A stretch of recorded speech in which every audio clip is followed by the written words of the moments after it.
Un dels errors que estem tenint aquest any amb SketchUp, amb aquesta nova versió, és que molts cops quan cliquem aquí a gravar, a Save, ens surt aquest cartell que ens diu error, no hem pogut trobar a Google Drive. I et diu que ho descarreguis.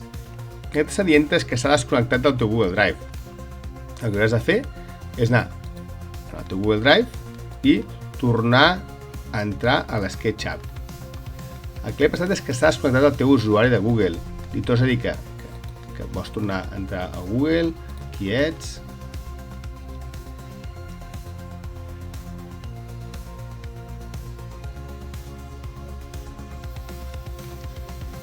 I un cop has entrat en el teu Google, ja pots entrar, pots tornar a la pàgina que havies guardat, clicar i com que ja has tornat a entrar amb el teu usuari, li dius que sí, que guardem la versió anterior, que guardem aquesta versió i sobrescrivim l'anterior i ja està, ja guardat. Per tant, ja veiem com solucionar. És que ha perdut el teu usuari. Has de tornar a entrar a l'SketchUp i tornar-li a recordar quin és el teu usuari.